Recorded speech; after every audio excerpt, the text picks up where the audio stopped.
আচ্ছা, সো আমি ক্লাসটা স্টার্ট করার আগে কিছু জিনিস একটু আপনাদের সাথে কনফার্ম করি। সেটা হচ্ছে যারা ক্লাসে আছেন তারা তো দেখবেনই, যারা রেকর্ডিং দেখবেন পরে তারাও যাতে প্লিজ ভেরিফাই করতে পারে।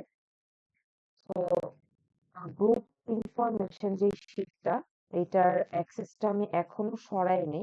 কারণ হচ্ছে যে আপনাদের আসলে 8 তারিখের পর তো অ্যাডভাইজিং ডিটেলস অনেক চেঞ্জ আসছে। সো আমি থার্সডে একদম স্ট্রিক্ট ডেডলাইন দিয়ে রাখছিলাম, বাট তাও যদি আপনাদের মনে হয় যে আপনারা কোনো চেঞ্জেস করতে চান, গ্রুপ রিলেটেড কোনো কোনো মেম্বার অ্যাড হবে বা অন্য কোনো গ্রুপে শিফট হবেন, এই ধরনের যদি কোনো চেঞ্জেস করতে চান, আপনাদের স্টিল ওই প্রিভিলেজটা আছে। সো অনেকে আমার সাথে ডক শেয়ার করে দিছেন, which is a good thing, যে ডকের মধ্যে তাহলে আপনারা টাইম টু টাইম আপডেট গুলো করতে পারবেন। সো আমি আজকে থেকে আপনাদের রিভিউ গুলো স্টার্ট করব।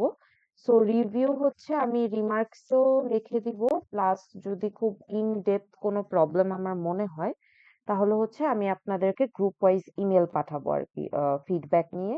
আর আমরা তো অনেকদিন ধরে আসলে অফলাইন ক্লাস পাচ্ছি না, আপনাদের লাস্ট থার্সডে ক্লাসটাও হলো না, আজকেও অনলাইন। তো নেক্সট থার্সডেটা হোপফুলি আমরা online class, sorry offline class পাবো। সো ওই দিনও যদি আপনাদের কোনো প্রবলেম থাকে বা এই উইকেও যদি মিনওয়াইল আপনারা কোনো প্রবলেম ফেস করেন তাহলে আমাকে একটু জানায়েন। আর এখানে যারা ফিচারের প্রজেক্ট টাইটেল দিছেন দ্যাটস গুড, বাট এর পাশাপাশি টেক্সট স্ট্যাকটা একটু ফিল আপ করে ফেলেন। সো অনেক গ্রুপ তো আপনারা টেক্সট স্ট্যাক দিচ্ছেন, বাট কিছু গ্রুপ আমি কালকে দেখলাম যে এক দুইটা গ্রুপ সো আপনারা টেক্সট স্ট্যাকটা দেন নাই। আপনারা আপাতত মাল্টিপল টেক্সট স্ট্যাক দিয়ে রাখতে পারেন, it's not going to be an issue. But যারা টেক্সট স্ট্যাক দিয়ে দিচ্ছেন অলরেডি তাদেরকে আমি বলবো যে আপনাদের কিন্তু স্প্রিন্টটা একটু লেটে স্টার্ট হচ্ছে, ঠিক আছে? তো ড্যাশবোর্ড থেকে আপনারা কিন্তু ডেডলাইন গুলো জানতেছেন যে কবে অ্যাকচুয়ালি কি থাকতেছে। সো একটু মাথায় রাখেন যে আমাদের স্প্রিন্ট ওয়ান বা অ্যাসাইনমেন্ট ওয়ান কিন্তু বেসিক্যালি সেম জিনিসই, মানে আমরা ক্লাস ডায়াগ্রাম শিখবো। সো সেই ক্লাস ডায়াগ্রামটাই আপনারা আসলে অ্যাসাইনমেন্ট ওয়ান বা স্প্রিন্ট ওয়ান হিসাবে সাবমিট করতেছেন। তার মানে একটাই submission which will be considered as both sprint one and assignment one. So এটা আমি আর একটু ডিটেলস আপনাদেরকে নেক্সট ক্লাসে বলে দিব। অ্যান্ড আপনারা 1 সপ্তাহ টাইম পাবেন। এর মধ্যে যদি ক্লাস ডায়াগ্রাম স্টার্ট না করা যায় ফর সাম রিজন, তাহলে আমি মানে স্প্রিন্টের ডেডলাইনটা আপনাদের পরের দিকে শিফট করব। সো এটাও প্রবলেম হবে না। আপাতত যে স্প্রিন্টের ডেডলাইন গুলো দেওয়া সেগুলো যে আপনার মিডের আগে 3টা আর মিডের পর 2টা। আর যদি লার্নিং ফেজ বা সিলেবাস কভার করতে এরকম কোনো হয় যে 1-2টা ক্লাস একটু ডিসক্রিপেন্সি হচ্ছে, তাহলে আমরা স্প্রিন্টের ডেডলাইনটা অ্যাকর্ডিংলি অ্যাডজাস্ট করবো। এটা যে একদম হার্ড এন্ড ফাস্ট ডেডলাইন এরকম কোনো কিছু না আরকি। বাট 1-2 সপ্তাহ টাইম আপনারা পাবেন। সো আপনাদের এখন থেকে যে কাজটা, আপনারা তো এই টেক্সট স্ট্যাক গুলো দিছেন ঠিকই, but you guys are not familiar with the tech stacks, যে কিভাবে কি কাজ করতেছে। সো আপনারা একটু শুরু করে দেন, টেক্সট স্ট্যাকটা শিখা শুরু করে দেন। সেটা আপনারা প্রজেক্ট থেকেও শিখতে পারেন, কোনো একটা ইমপ্লিমেন্টেড প্রজেক্ট করা আছে সেখান থেকেও শিখতে পারেন। আপনারা কোনো টিউটোরিয়াল ধরে ইউডেমি, কোর্সেরার কোনো টিউটোরিয়াল ধরেও শিখতে পারেন। আপনারা চাইলে যদি আপনাদের লার্নিং ফেজে কোনো প্রবলেম হয় আমাকেও কনসাল্ট করতে পারেন যে মিস এরকম যদি আপনার কাছে কোনো প্লেলিস্ট বা কোনো রিসোর্সেস থাকে তাহলে একটু দিলে ভালো হয়। সো ওইটাতেও I can help. But my request to you guys is, যেহেতু আপাতত আপনারা ফাইনালাইজ সবকিছু নিয়ে যারা গ্রুপ টুপ ফর্ম করে ফেলছেন, সো তারা এই লার্নিং ফেজটাতে চলে যান, কারণ লার্নিং ফেজটাতে টেক্স টাইম, এটা একটা ফ্রেমওয়ার্ক শিখা, টেক্স টাইম। অ্যান্ড ফ্রেমওয়ার্কটা যত তাড়াতাড়ি শিখবেন তত তাড়াতাড়ি প্রজেক্টের ইমপ্লিমেন্টেশনে যেতে পারবেন। আর এখানে আমি দেখতেছি যে গ্রুপ 6 আর গ্রুপ 9 এ একজন একজন করে মেম্বার। তো গ্রুপ 6 বা গ্রুপ 9 এর মেম্বার যদি থাকেন, আসবেন কি এখানে? হ্যালো হ্যাঁ হ্যাঁ হ্যাঁ, ইফতার ভালো করবেন। ম্যাম, আমি তো কোনো ডিটেইলস পাইনি, আমি কোর্সেই ছিলাম। আচ্ছা, তাহলে যেটা করেন, যদি আফতাহি থাকেন তাহলে আফতাহি আর আপনি মিলে গ্রুপ করে ফেলেন, ঠিক আছে? আপনি তো গ্রুপ আইডিয়া দিচ্ছেন, so you get consult. And তাহলে আলাদা আলাদা সেপারেট গ্রুপে থাকেন না। আপনি যদি থেকে থাকেন তাহলে আপনি আপনার নামটা শিফট করে গ্রুপ 6 এ দেন। আপনাদের স্টিল আরো 2টা মেম্বার লাগবে। সো আমি এখন পর্যন্ত ম্যাম, আপডেটেড যে লিস্ট, হ্যাঁ হ্যাঁ বলেন। জি আমাকে বলছিলেন আর কি ইফতেখার, ওই যে গ্রুপ 6 এর সাথে কথা বলছেন। তো হ্যাঁ হ্যাঁ হ্যাঁ, আমি তো আপনারা তো ইফতেখারকে 3 জন হয়ে গিয়ে গেছেন। নক দিছিলাম আর কি, উনি একটু চেক করে নেয় আর কি। হচ্ছে একটু অসুবিধা নেই, ফ্রাইডেজ তো মানে সবসময় তো আসলে রিলেটেড করা হয় না। তো যেহেতু ক্লাসের মতো কমিউনিকেট করতে পারতেছেন, নিজের নিজের বুক ফর্ম করে ফেলেন, ওগুলা নিয়ে আমি আসলে আর কিছু বলবো না আপনাদেরকে। আপনারা এখন অত ম্যাচুরিটি আছে এই গ্রুপগুলি বানানো নিজেদের। তো ৩ জন যদি হয়ে যায়, আরেকজনের হচ্ছে আপনাদের একটা ক্রাইসিস থাকে। সো সেটার আই এম প্রিটি সিওর, আমি যদি স্টুডেন্ট লিস্টটা কয়েকটা গ্রুপ দেখলাম, তো আমি কয়েকজনের স্ট্যাটাস আপডেট করে দিছি, বাট এর বাদেও আই এম শিওর যে অনেকে এখন গ্রুপে নামই দেন নাই। সো এরকম কেউ যদি ক্লাসে থাকেন বা পরে যদি রেকর্ডিং দেখেন, কাইন্ডলি একটু ফিল আপ করে ফেলেন, কারণ এটা নিয়ে আমি এত পুশ শুরুর থেকে দিচ্ছি, এগুলা নিয়ে পরের দিকে ঝামেলা হবে। যত এখানে দেরি করবেন তত আপনাদের পরের দিকে ঝামেলা। আর প্রজেক্ট প্রবলেম, আপনাদের থিওরিতে প্রবলেম হবে না, তো প্রজেক্টটাতেই যেহেতু ইস্যু ফেস করবেন, তো এটা একটু সিরিয়াসলি আপনারা নিন।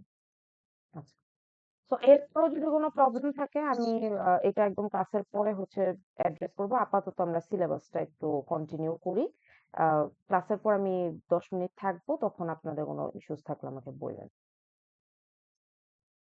আজকের কন্টেন্টে আমি চলে যাই। তো আজকে আমরা একটা নতুন টপিক স্টার্ট করব। আমরা হচ্ছে যদি একটু প্রিভিয়াস ক্লাসগুলো রিক্যাপ করি, তো আমরা এসডিএলসি এর ব্যাপারে পড়ে আসছিলাম, সফটওয়্যার ডেভেলপমেন্ট লাইফ সাইকেল। সেখানে আমরা হচ্ছে ওয়াটারফল মডেল, তারপর হচ্ছে verification and validation model which is V model, then হচ্ছে আমরা incremental model and iterative model পড়লাম।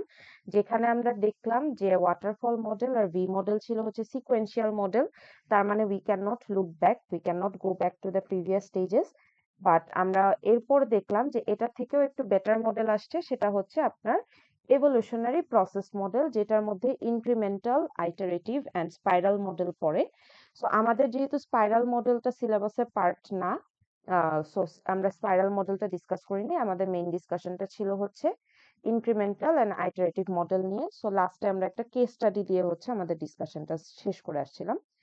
আজকের যে টপিকটা, এটা আমার কাছে পার্সোনালি মনে হয় যে কোর্সের জন্য যতটা ইম্পর্টেন্ট, আপনাদের ইন্ডাস্ট্রি প্র্যাকটিসের জন্য অনেকটা ইম্পর্টেন্ট। কারণ আমরা এইভাবে আসলে বলে বলে করি না কখনো ইন্ডাস্ট্রিতে যে অ্যাজাইল ফলো করতেছি, ইনক্রিমেন্টাল মডেল ফলো করতেছি, বাট এই প্র্যাকটিসেস গুলো আমাদের আসলে ইনহেরেন্ট থাকে। সো আপনারা যে টাইটেলটা দেখতেছেন অ্যাজাইল মেথোডোলজিস, এইটা হচ্ছে মোস্টলি আমাদের এখন যখন আমরা ইন্ডাস্ট্রিতে কোনো একটা প্রজেক্ট আমাদেরকে অ্যাসাইন করা হয়, বা আমরা যখন মিলেমিশে অনেকে ডেভ টিমে যখন আমরা কাজ করি, তখন এই অ্যাজাইল মেথোডোলজি গুলাই ফলো করা হয়। সো আপনারা একটা জিনিস যদি খেয়াল করেন, ইটস নট আ মডেল, এটা কিন্তু একটা মেথোডোলজি। তার মানে মেথোডোলজি বলতে আমরা বুঝি হচ্ছে যে এটা একটা সার্টেন বাঞ্চ অফ প্র্যাকটিসেস, যে এই প্র্যাকটিসেস গুলো আমরা ফলো করে হচ্ছে আমাদের প্রজেক্টটাকে বিল্ড করি। অনেক সময় স্টুডেন্টদের মধ্যে একটা কনফিউশন হয় যে আপনারা হচ্ছে মডেল আর মেথোডোলজিটা মিলায় ফেলেন। সো অ্যাজাইল কিন্তু কোনো মডেল না, ঠিক আছে? আপনার কিন্তু এরকম কখনো শুনবেন না যে অ্যাজাইল হচ্ছে একটা মডেল।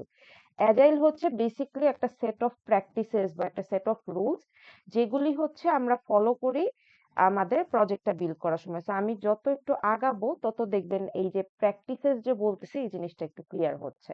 বাট শুরু থেকে মাথায় রাখবেন it's not a model, it's a bunch of practices. আচ্ছা, তো এখান থেকে রিডিং না পড়ি, আমি আপনাদেরকে জাস্ট স্লাইডের জিস্টটা দিই। সো এখানে যেটা বলা হয়েছে যে আমাদের অ্যাকচুয়ালি এই অ্যাজাইল লাগবে কেন।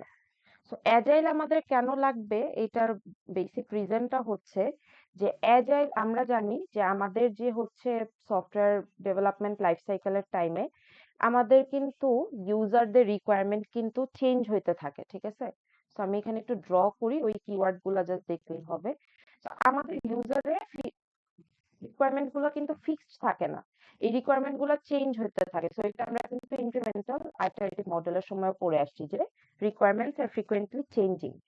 এখন এই ফ্রিকোয়েন্ট চেঞ্জেস গুলো এমনও হতে পারে যে একই দিনে অনেকবার রিকোয়ারমেন্টটা চেঞ্জ হয়েছে। ধরেন সকালবেলা এসে আপনাকে বললো যে লগ ইন মডিউলটা এমন দেখতে হবে, বিকালবেলা এসে আপনাকে ইউজার একটা বললো যে আচ্ছা না, লগ ইন মডিউলটা তো সকালে এমন বলছিলাম, বাট এখন আমার কাছে মনে হচ্ছে যে এইভাবে করলে আসলে আমার ইউজার যারা থাকবে, আমার সিস্টেমটা যে ইউজ করবে, তাদের জন্য খুব একটা অ্যাপ্রোপ্রিয়েট না। সো হচ্ছে আপনাদের রিকোয়ারমেন্ট গুলো চেঞ্জ হতে পারে।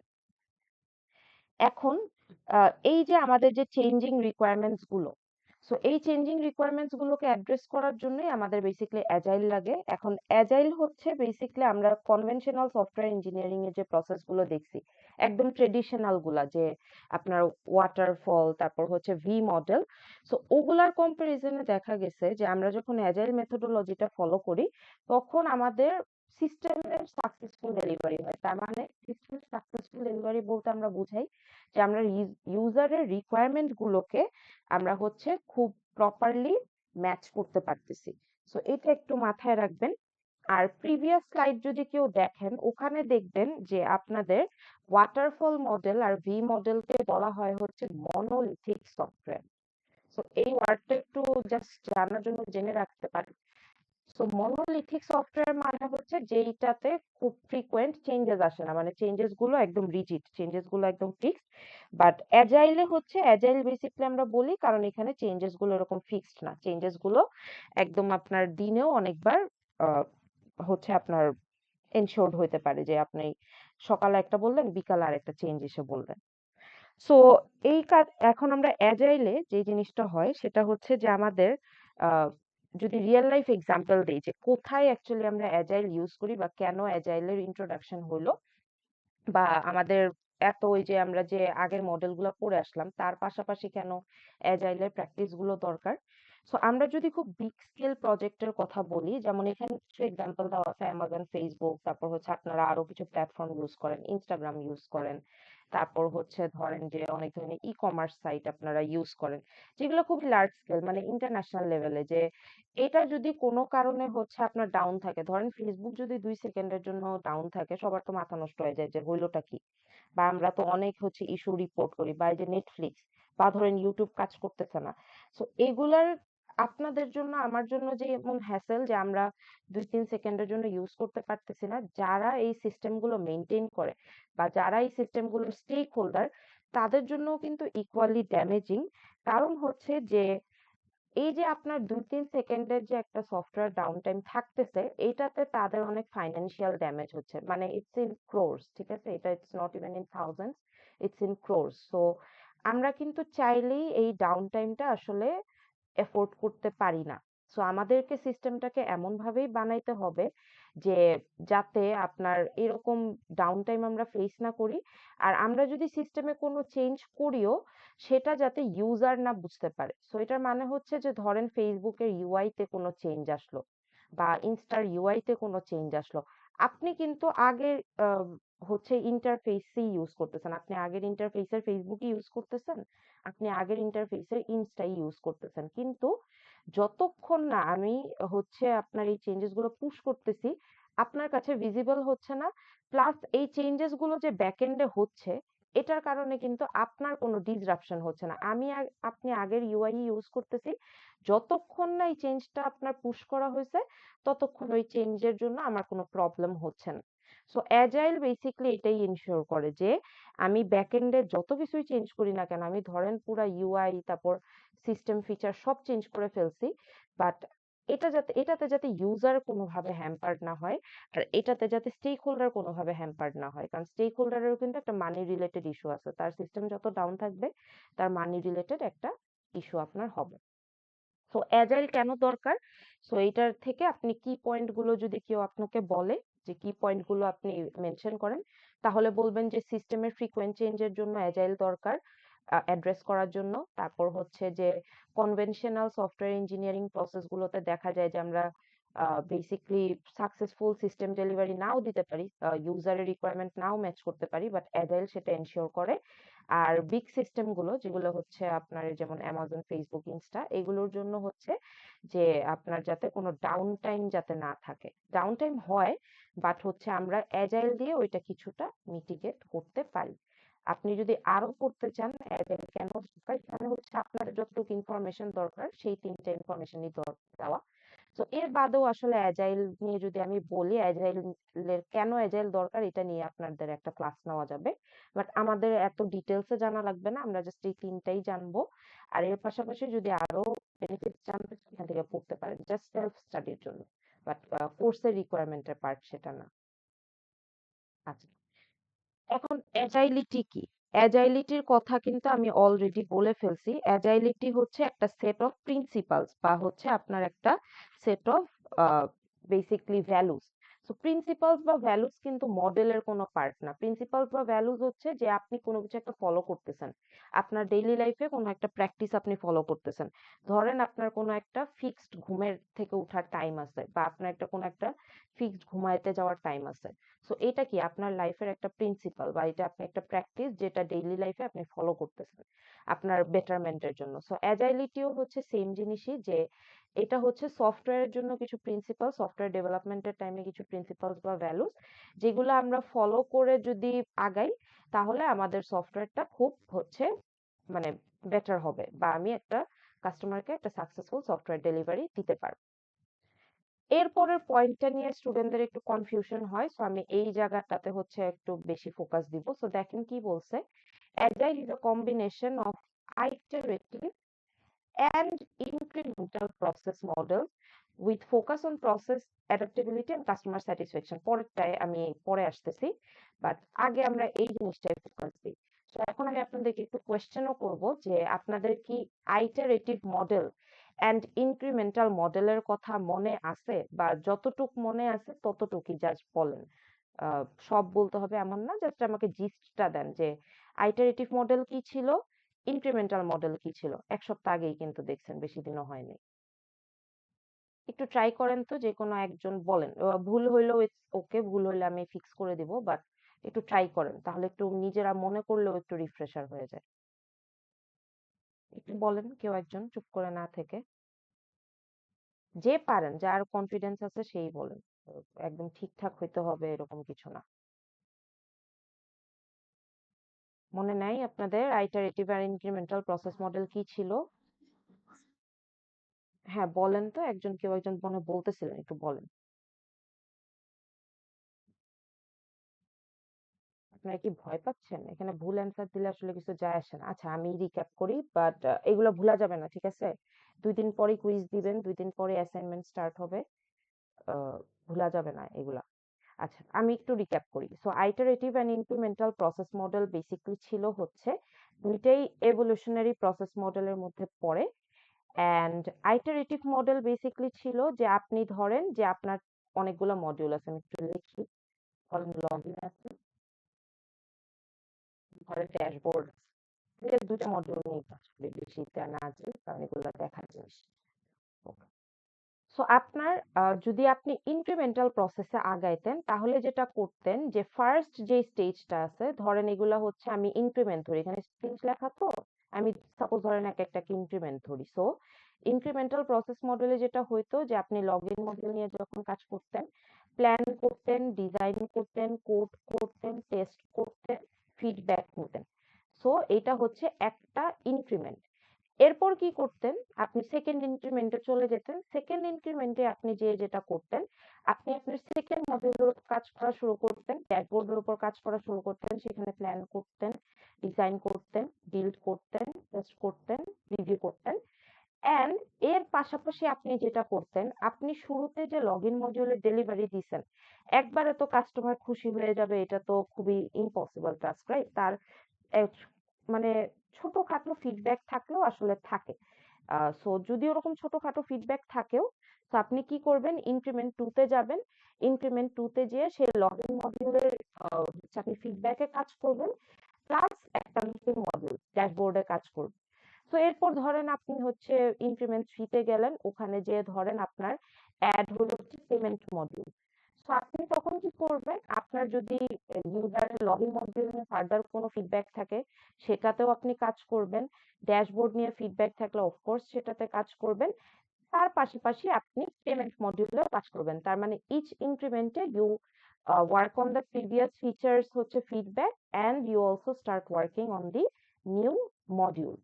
বাট আইটারেটিভ মডিউলে আমরা যেটা পড়ে আসছিলাম সেটা ছিল হচ্ছে যে আইটারেটিভ মডিউলে আমরা হচ্ছে পারফেকশন সিক করি। তো আগে পারফেক্ট করি, তারপর নিউ মডিউলে যাই। তার মানে আইটারেটিভ মডিউল হিসাবে যদি আমি আগাই, আমি ফার্স্ট আইটারেশনে লগইন নিয়ে কাজ করব, আমাকে ইউজার কিছু ফিডব্যাক দিল, আমি সেকেন্ড আইটারেশনে যেও লগইন নিয়েই কাজ করব, কারণ ইউজারের কিছু ফিডব্যাক ছিল।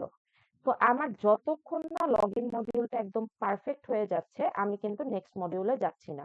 তো ধরেন লগইন ২টা আইটারেশনে আপনার হচ্ছে পারফেক্ট হয়ে গেল, ইউজারের আর কোনো ফিডব্যাক নাই, এরপর আমি যাবো ড্যাশবোর্ড মডিউল। একসাথে হচ্ছে আপনি ইনক্রিমেন্টাল প্রসেসে হচ্ছে আপনি প্রত্যেক ইনক্রিমেন্টে হচ্ছে নতুন মডিউলে কাজ করাটা আপনার জন্য বাধ্যতামূলক along with the previous module.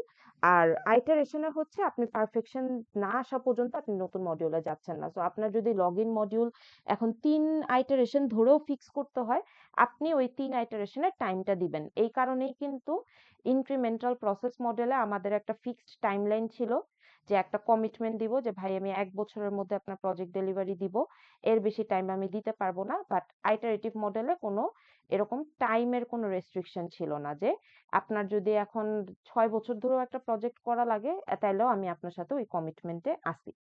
And এই কারণেই আমরা আইটারেটিভ মডেল গুলা হচ্ছে একটু লার্জ স্কেল প্রজেক্ট গুলার জন্য ইউজ করতাম। সো অ্যাজাইল কি বলতেছে? অ্যাজাইল বলতেছে যে অ্যাজাইল হচ্ছে এই ২টা প্রসেস মডেলের কম্বিনেশন। তার মানে এখানে ইনক্রিমেন্টাল ওয়েতেও আগাচ্ছে, এখানে আবার আইটারেটিভ মডেল ওয়েতেও আগাচ্ছে। আর এটা কিভাবে আগাচ্ছে এই জিনিসটাতে আরেকটু ফোকাস দিচ্ছি, পরের জিনিসটা আমরা একটু দেখি। With focus on process adaptability and customer satisfaction by rapid delivery of working software. এটা অলরেডি অনেকবার বলছি যে আমরা অ্যাজাইল ফলোই করি হচ্ছে কাস্টমার স্যাটিসফ্যাকশন এনশিওর করার জন্য, অ্যান্ড আমরা যাতে খুব দ্রুত, এই জিনিসটা খুব ইম্পর্টেন্ট, যে আমরা তাড়াতাড়ি যাতে একটা ওয়ার্কিং সফটওয়্যার আমাদের ইউজারকে হচ্ছে প্রোভাইড করতে পারি। সো আপনাদের যদি মনে থাকে আমরা কিন্তু এভলিউশনারি প্রসেস মডেল যেটা পড়লাম, আইটারেটিভ এন্ড ইনক্রিমেন্টাল প্রসেস মডেল, এখানে কিন্তু প্রত্যেকটা আইটারেশন বা প্রত্যেকটা ইনক্রিমেন্টের পরে আমরা আমাদের ইউজারদেরকে একটা প্রোটোটাইপ ধরায় দিই, যে আপনি আগে ইউজ করেন, ইউজ করে আপনি বলেন। এই যে ফিডব্যাকটা যে দেয়, ফিডব্যাকটা তো সে একটা হাইপোথেটিক্যাল সিচুয়েশনে দেয় না। ফিডব্যাকটা সে দেয় হচ্ছে যে আমি তাকে একটা প্রোটোটাইপ ধরায় দিছি, প্রোটোটাইপটা সে ইউজ করে, প্রোটোটাইপ ইউজ করে হচ্ছে সে আমাকে বলে যে আচ্ছা ঠিক আছে, যে এখন এটা ওয়ার্কেবল, বা সে বলে যে না এটা একটু এটার হচ্ছে আপনার মডিউলটার উপর একটু কাজ করলে ভালো হবে। তো কিভাবে এখানে আইটারেশন আর ইনক্রিমেন্ট একসাথেই হচ্ছে, এই জিনিসটা খুব ইম্পর্টেন্ট। সো এখানে খেয়াল করেন অ্যাজাইলে যেটা হয়, তো অ্যাজাইলে হচ্ছে স্প্রিন্ট থাকে, যে আপনারা আগে স্প্রিন্ট করতেছেন না। সো স্প্রিন্ট হচ্ছে বেসিক্যালি আপনাদেরকে কোর্সারিটিতে আমরা অ্যাজাইলের প্র্যাকটিসটার সাথে অ্যাকাস্টম করাচ্ছি। সো আমরা যদি স্প্রিন্ট গুলোকে দেখি, সো স্প্রিন্ট হচ্ছে বেসিক্যালি আপনার ধাপে ধাপে আগাচ্ছে। যে স্প্রিন্ট ওয়ানে আপনি ধরেন আপনার ৩টা মডিউল আছে, একই মডিউলগুলো আনি আমি। ধরেন লগইন, মেসেজিং, মেসেজ দেওয়ার একটা অপশন আপনি চাচ্ছেন, চ্যাট হইতে পারে এটা। আর হচ্ছে আপনি ধরেন পেমেন্ট, ২টা মডিউল। অনেক সময় অনেক ইউজার চায় যে লগ ইন করার পরে যে একটা পপ আপ আসে মেসেজের, বা হচ্ছে একটা চ্যাটবট যাতে থাকে, এরকম অনেক ইউজারের রিকোয়ারমেন্ট থাকে। সো আমরা জাস্ট মডিউল গুলাকে মডিউল হিসাবেই ধরি। সো স্প্রিন্ট ওয়ানে যেটা হয় দেখেন, এখানেও কিন্তু এসডিএলসি লাইফ সাইকেলই ফলো হচ্ছে, plan, design, build, test, review, একই জিনিসই কিন্তু। সো এখানে কিভাবে কাজটা হয়, স্প্রিন্ট ওয়ানের মধ্যে সে গেল। সো আপনারা ধরেন স্প্রিন্ট ওয়ানে আছেন। সো স্প্রিন্ট ওয়ানে আপনাদেরকে আমি কাজ দিলাম, ধরেন আমাকে ৫টা ফিচার আপনি ডেলিভারি দিবেন। So আপনি কি করবেন, আপনার ওই ৫টা ফিচারের উপর ওয়ার্ক করা স্টার্ট করবেন। বাট ওয়ার্কটা আপনি কিভাবে করবেন? সো ফার্স্টে আপনার কি, ফার্স্ট কাজ হচ্ছে লগ ইন আসবেন। লগ ইন মডিউলটাকে আপনি প্ল্যান করবেন যে কিভাবে সাজাবেন, মানে কি কি রিকোয়ারমেন্ট লাগবে লগ ইনের মধ্যে, আপনার হচ্ছে ইউজারের কতটুকু ডিটেলস থাকবে, বা লগ ইনটা কেমন দেখতে হবে, এই ধরনের সব রিকোয়ারমেন্ট আপনি হচ্ছে ইউজার থেকে গ্যাদার করলেন, যে আমার লগ ইন পেজটাতে এই ডিটেলস থাকবে, এমন দেখতে হবে। এরপর আপনি ডিজাইন করলেন, একটা হাই লেভেল ডায়াগ্রাম বানাইলেন, ইয়ার বা আপনি যে ক্লাস ডায়াগ্রাম শিখবেন সেটা বানাইলেন, ডান। এরপর আপনি চলে গেলেন কোডে। তো আপনি ডায়াগ্রামের বেসিসে হচ্ছে এখন কোড করা স্টার্ট করলেন। সো কোড করে বসে থাকলেই তো হবে না, আমরা কোডের পর টেস্টিং করি। তো আপনি ধরেন কিছু টেস্ট কেস ডেভেলপ করে দেখলেন যে আপনার কোডটা প্রপারলি ওয়ার্ক করতেছে নাকি না। আমরা এটা করি রিয়েল লাইফে। সো আমরা কোনো একটা কোড করে আমরা দেখি যে ঠিক আছে নাকি না, by seeing the output. So সেটাও আপনি দেখবেন যে লগ ইন মডিউলটা আদৌ কাজ করতেছে নাকি না। এরপর আপনি চলে যাবেন রিভিউতে। তো রিভিউ হচ্ছে বেসিক্যালি আপনি টেস্ট করলেন, টেস্ট করে আপনি ইউজারের জন্য ওই প্রোটোটাইপটা অ্যাভেলেবল করে দিলেন। এরপর হচ্ছে ইউজার কিছু হচ্ছে আপনার ওই মডিউলটাকে টেস্ট করে সে হচ্ছে আপনাকে কিছু ফিডব্যাক দিল, যে লগ ইনটা আসলে বানাইছেন ঠিক আছে, বাট আমার আসলে এরকম কিছু রিকোয়ারমেন্ট আরো ছিল। সো এরপর কি হইলো? এরপর হচ্ছে আপনি ধরেন মেসেজ মডিউলে চলে গেলেন। সো মেসেজ মডিউলে কি হবে? মেসেজ মডিউলে আপনি প্ল্যান করবেন, আপনি ডিজাইন করবেন, বিল্ড করবেন, টেস্ট করবেন, রিভিউ করবেন। রিভিউ করার পর কি আবার আপনি লাইফ সাইকেলটাতে কিন্তু ব্যাক যেতে পারবেন। রিভিউর পর দেখেন এটা একটা সার্কুলার মোশন। তো রিভিউর পরও আপনি এবার plan, design, build, test, review করলেন। এরপর আপনি গেলেন পেমেন্ট। তারপর আপনি পেমেন্ট প্ল্যান করলেন, ডিজাইন করলেন, বিল্ড করলেন, টেস্ট করলেন, রিভিউ করলেন। ধরেন আপনার ফার্স্ট স্প্রিন্টের ডেলিভারেবলস ছিলই এগুলা, যে লগইন, মেসেজ এন্ড পেমেন্ট মডিউলে আপনি কাজ করবেন। এরপর আপনি কি করবেন? আপনার তো ফার্স্ট এর স্প্রিন্টের কাজগুলা ডান। ধরেন আমাকে আপনি 5টা ফিচার ডেলিভারি দিবেন স্প্রিন্ট 1 এ হাইপোথেটিক্যালি। তো আপনি কি করলেন? প্রত্যেকটা মডিউলের কাজ-টাজ করলেন। করে টোরে স্প্রিন্ট 1 আপনার ডান। স্প্রিন্ট 1 ডান হওয়ার পর কি যে আপনারা গিটে পুশ করবেন, রাইট? তো গিট থেকে আমি আপনাদের প্রজেক্টটা দেখতে পারবো। গিট থেকে আমি একটা ওয়ার্কেবল হচ্ছে ধরেন সফটওয়্যার দেখতে পারবো যেখানে এই 3টা ফিচার আছে। সো লঞ্চ করে দেওয়ার পরে আমি কিন্তু ইউজ করতে পারতেছি এখন। আমার কাছে কিন্তু আপনাদের ফার্স্ট গিটের ভার্সনটা আছে, যে আপনার ফার্স্ট যে প্রজেক্টের যেই ডেমোটা সেটা আমার কাছে আছে।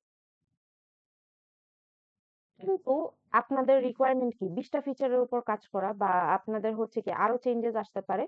সো লঞ্চড ভার্সনটা আমার কাছে থাকবে। এরপর আপনি চলে যাবেন স্প্রিন্ট 2। তো স্প্রিন্ট 2 তে আবার আপনি কি করবেন? ধরেন লগইন, মেসেজ, পেমেন্টের পরে আপনাকে এখন আমি দিলাম হচ্ছে ড্যাশবোর্ডের কাজ। ধরেন এগুলো এতদিন বাটন ছিল, লগইন একটা বাটন ছিল, মেসেজ একটা বাটন ছিল, পেমেন্ট একটা বাটন ছিল। এখন আমি বললাম যেগুলোকে আপনি ড্যাশবোর্ডে সিলেক্ট করেন। এইভাবে বাটন বাটন না রেখে একটা ড্যাশবোর্ড থেকে যাতে আমি এগুলো পাই। আপনি স্প্রিন্ট 2 তে গেলেন, স্প্রিন্ট 2 তে গিয়ে আপনি ড্যাশবোর্ডের কাজ শুরু করলেন। সো ড্যাশবোর্ড আপনি প্ল্যান করলেন, ডিজাইন করলেন, বিল্ড করলেন, টেস্ট করলেন, রিভিউ করলেন। এর পাশাপাশি যদি আরো কোনো ফিচার থাকে সেগুলো নিয়ে কাজ করলেন। সো একটা জিনিস আপনারা যদি খেয়াল করেন, এইখানে স্প্রিন্ট 1 এ যখন আপনি প্ল্যান করতেছেন, ডিজাইন করতেছেন, বিল্ড করতেছেন, টেস্ট করতেছেন, রিভিউ করতেছেন লগইন মডিউলের জন্য, লগইন মডিউলের যদি কোনো ফিডব্যাক আসে, আপনি কিন্তু স্প্রিন্ট 1 এর মধ্যেই আবার চেঞ্জ গুলো করতেছেন। মানে আপনি কিন্তু লঞ্চ করে দিচ্ছেন না, আপনি কিন্তু রিভিউ দেওয়ার পরে আপনি আবার ওখানে ওয়ার্কটা শুরু করছেন। তার মানে কিন্তু এটা একটা আইটারেটিভ প্রসেসে চলতেছে, যে একটা মডিউল নিয়ে you started working, you are not moving to the next module until and unless আপনি অ্যাবসোলুট পারফেকশন রিচ করতেছেন। এখন অ্যাবসোলুট পারফেকশন রিচ নাও করা পসিবল হতে পারে। আপনার ধরেন স্প্রিন্ট 1 এ লগইন মডিউলের আমি যা যা রিকোয়ারমেন্ট আপনার কাছে চাইছিলাম মোটামুটি ওগুলি আপনি মানে যদি ফিল আপ করতে পারেন, তাহলে হচ্ছে আমি আপনাকে বলবো আচ্ছা ঠিক আছে আপনি এখন স্প্রিন্ট 2 উপর কাজ করা স্টার্ট করতে পারেন। এরপর দেখেন এখানে ইনক্রিমেন্টাল প্রসেস মডেল কিভাবে হচ্ছে। আপনি লগইন মডিউলের উপর কাজ করার পরে স্প্রিন্ট 1 এ আপনি কিন্তু সেম ভাবে আবার মেসেজেও কাজ করা শুরু করতেছেন। তার মানে আপনি একই স্প্রিন্টের মধ্যে লগইনের পারফেকশনও রিচ করে ফেলতেছেন, আবার আপনি একটা নতুন মডিউলেও কাজ করা স্টার্ট করে দিচ্ছেন। তার মানে কিন্তু সে দিন শেষে একই সাথে আইটারেটিভ ওয়েতেও কাজ করতেছে, একই সাথে ইনক্রিমেন্টাল ওয়েতেও কাজ করতেছে। সো এই কারণেই বলা হয় যে অ্যাজাইল হচ্ছে a combination of iterative and incremental process model. So এইভাবেই আমরা আসলে স্প্রিন্ট ওয়াইজ আগাইতে থাকি। স্প্রিন্ট ওয়াইজ আগাইতে আগাইতে আমাদের পুরা যে ওয়ার্কিং সফটওয়্যারটা আপনাদের কেসে যেমন 20টা ফিচার আমাকে ডেলিভারেবল দেওয়া দরকার, তো সেটা আপনারা 5টা স্প্রিন্টে আমাকে 20টা ফিচার ডেলিভারি দিবেন।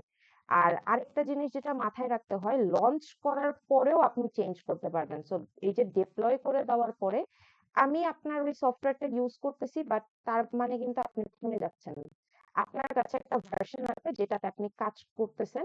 আপনার ওই ভার্সনে যখন কাজটা করা শেষ হয়ে যাবে, আপনি আবার লঞ্চ করবেন। আবার লঞ্চ করার পর এখন আমি আপনার সেকেন্ড প্রোটোটাইপ ইউজ করতেছি। আবার সেকেন্ড প্রোটোটাইপে যদি আমার কোনো ফিডব্যাক থাকে, বা আপনার যদি কোনো হচ্ছে যে নতুন ফিচার অ্যাড করা থাকে, সেটাও আপনি করতে পারবেন। সো জাস্ট কাস্টমার ফিডব্যাক এটাও কিন্তু না। সো অ্যাজাইলে কিন্তু ধরেন আপনি আমি ডেভেলপার, একটা বিজনেস পার্সন যেই ডেলিভারেবল গুলো আমাকে দিছে তার থেকে কিন্তু আমার কিন্তু একটা টেক রিলেটেড বেটার আইডিয়া থাকে, যে আসলে উনি যেভাবে লগইন মডিউলটা চাচ্ছে এইভাবে যদি আমি বানায় দেই, আহ, এটা আসলে খুব একটা ফিজিবল না, কিন্তু আমি কিন্তু জিনিসটা ভিজুয়ালাইজ করতে পারি। সো আমারও কিন্তু কিছু ফিডব্যাক, আমারও কিন্তু কিছু কমিউনিকেশনের প্রসেস থাকতে পারে যেটা অ্যাজাইল অ্যাকচুয়ালি সাপোর্ট করে। সো এই যে ফেসবুকের এক্সাম্পলে যদি দেই, ফেসবুকে যেমন ধরেন যে তারা আমাদেরকে স্প্রিন্ট ওয়ানে আমাদের যে কারেন্ট ফেসবুকের ভার্সনটা সেটা তারা আমাদেরকে লঞ্চ করে দিছে, লঞ্চ করে আমরা সেই ফেসবুকের ভার্সনটা ইউজ করতেছি। বাট তাদের মনে হইলো যে তারা আবার প্রিভিয়াস ইউআই তে রিভার্ট করবে, এখন আর ইউআইটা মানুষজনের পছন্দ হচ্ছে না, তারা আবার প্রিভিয়াস ইউআই তে রিভার্ট করবে। তো তারা কিন্তু ব্যাকএন্ডে কাজ করতেছে, তারা কিন্তু স্প্রিন্ট টু তে কাজ করতেছে, বাট আমি ইউজ করতেছি কি স্প্রিন্ট ওয়ানের লঞ্চ ভার্সনটা। সো দ্য মোমেন্ট ওরা প্রিভিয়াস ইউআই তে রিভার্ট করে তারা লঞ্চ করে দিচ্ছে, তখন হচ্ছে আমি সেকেন্ড ভার্সনটাকে ইউজ করা শুরু করছি। তো এইভাবেই হচ্ছে অ্যাজাইলটা আগায়। তো অ্যাজাইল আমরা জানি যে অ্যাজাইল রিজিড না, আমাদের ওই ওয়াটারফল ভিউ মডেলের মতো অ্যাজাইল রিজিড না, কারণ অ্যাজাইল কি আইটারেটিভ আর ইনক্রিমেন্টাল প্রসেস মডেলের কম্বিনেশনকে ফলো করে। তার মানে হচ্ছে যে এখানে আমাদের চেঞ্জেস গুলো বেটার অ্যাডাপ্ট করা যায়। আচ্ছা, এখন আমি একটু কোয়েশ্চেন নেই, আপনারা যারা আছেন তারা একটু বলেন তো।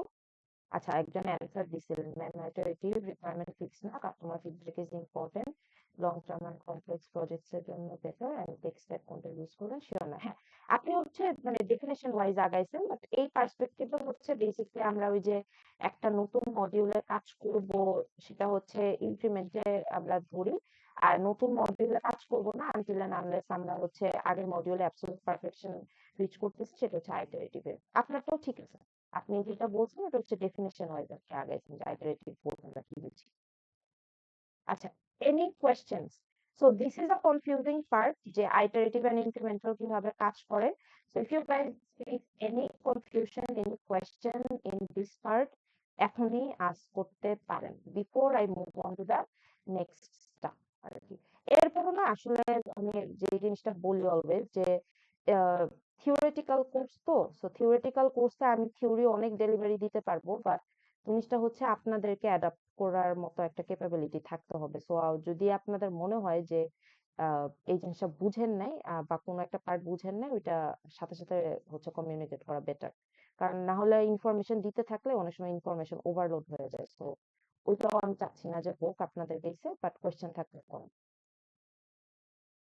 আর না থাকলেও বলেন না মিস কোয়েশ্চেন নাই, আপনি আগাইতে পারেন, সমস্যা নেই। কোশ্চেন নেই ম্যাম। ওকে, আচ্ছা।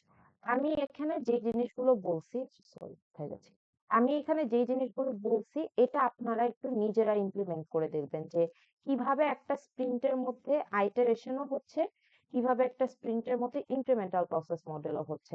এই জিনিসটা একটু নিজেরাও ভিজুয়ালাইজ করার চিন্তা করবেন, বিকজ আনটিল এন্ড আনলেস আপনারা স্প্রিন্টের মধ্যে জিনিসগুলো ভিজুয়ালাইজ না করতেছেন ততক্ষণ আপনাদের ক্লিয়ার হবে না।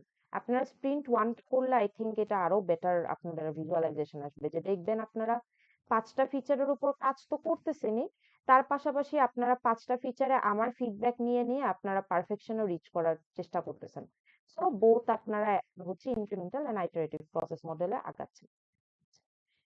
এগুলো খুবই হচ্ছে আপনাদের মানে ইনটুইটিভ জিনিস, বাট তারপরে বলি কারণ যেহেতু এই জিনিসগুলো ইম্পর্টেন্ট। সো অ্যাজাইলের ম্যানিফেস্টো কি? অ্যাজাইলের ম্যানিফেস্টো মানে হচ্ছে অ্যাজাইলে বেসিক্যালি আমরা কি জিনিসগুলো ফলো করি, দ্যাটস ইট। সো আমরা অ্যাজাইল ইউজই করতেছি যাতে আমরা হচ্ছে কাস্টমার ফিডব্যাক ইন্টিগ্রেট করতে পারি এন্ড হচ্ছে আমরা বেটার সফটওয়্যার ডেলিভারি দিতে পারি। সো অ্যাজাইলে যেহেতু communication and customer feedback is the key for a successful software delivery, তো এখানে আসলে প্রসেস টুলের থেকে আমরা ফোকাস দিই হচ্ছে ইন্ডিভিজুয়াল ইন্টারাকশন। তার মানে হচ্ছে কাস্টমার কি চায়, বা কাস্টমারের সাথে আমি প্রপারলি কমিউনিকেট করতে পারতেছি নাকি, বা কাস্টমারের নিড গুলো আমি ম্যাচ করতে পারতেছি নাকি, সেটা is more important compare to process and টুল।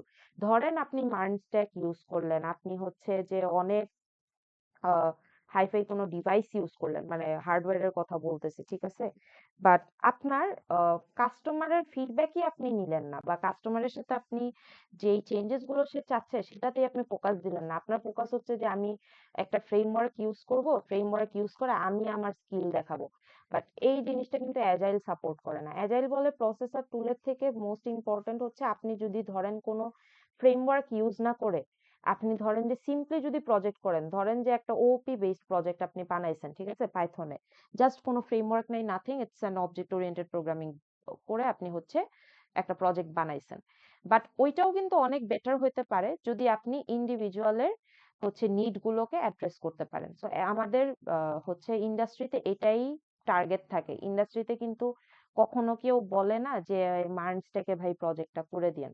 হ্যাঁ থাকে, যেমন আমি আপনাদেরকে থেরাপের এক্সাম্পল দিই। সো আমি থেরাপে যখন কাজ করে আসছি, সো থেরাপের হচ্ছে আপনাদের বেসিক্যালি জাভা বেসড ছিল ওদের যে সফটওয়্যার সার্ভিস যে সিস্টেমটা, থেরাপি সিস্টেমটা, ওইটা পিওরলি হচ্ছে জাভা বেসড সিস্টেম ছিল। সো তাদের জবে একটা রিকোয়ারমেন্ট থাকতো যে হচ্ছে জাভা জানতেই হবে।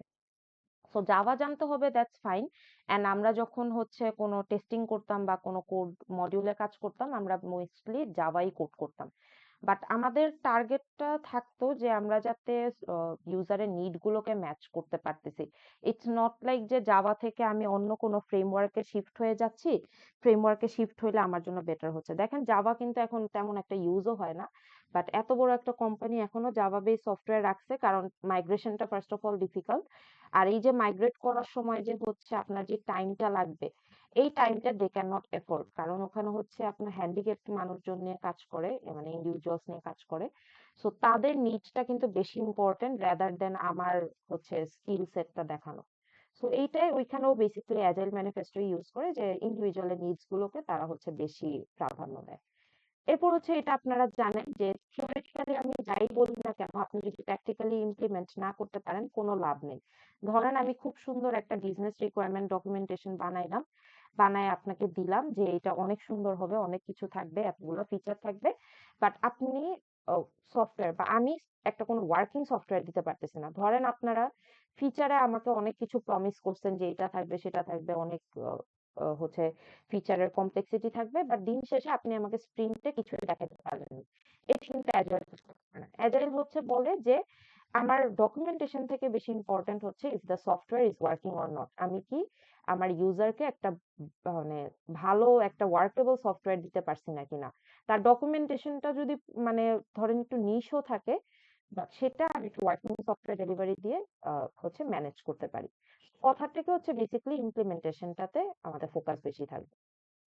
এরপর হচ্ছে আপনাদের customer collaboration over contract negotiation. তার মানে হচ্ছে প্রথম দিন কাস্টমার আসলো আমার কাছে, প্রথম দিনে যাতে আমি তাকে কন্ট্রাক্ট না সাইন করায় ফেলাই যে এই যে 20টা ফিচার যে বলছেন এর একটাও যাতে বেশি আপনি না বলেন এরপরে সে, এরকম যাতে রিজিড আমরা না হই। আমরা যাতে তাদের সাথে থ্রু আউট দ্য টাইম, ধরেন 6 মাসের একটা প্রজেক্ট প্রমিস করলাম, তাদের সাথে যাতে আমরা ইকুয়ালি কোলাবোরেট করতে থাকি, এট এভরি স্টেপ আমরা যাতে কোলাবোরেট করতে পারি। সে যদি 20টার জায়গায় 25টা ফিচার চায় আমার কাছে, সেটা যাতে আমি অ্যাকোমোডেট করতে পারি, আমি যাতে তাকে কোনো ফিক্সড রুল সেটে বা ফিক্সড কোনো রুব্রিকে তাকে না আটকায় ফেলি।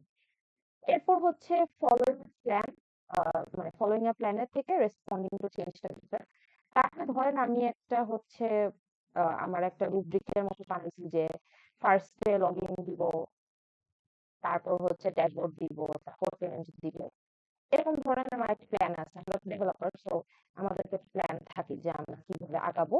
বাট এটার থেকে বেটার হয় হচ্ছে আপনি যদি কাস্টমারের ফিডব্যাকের চেঞ্জটাকে রেসপন্ড করেন। তার মানে হচ্ছে ধরেন সে লগ ইনের পর ড্যাশবোর্ড চাচ্ছে না, সে চাচ্ছে লগ ইনের পর পেমেন্ট করতে।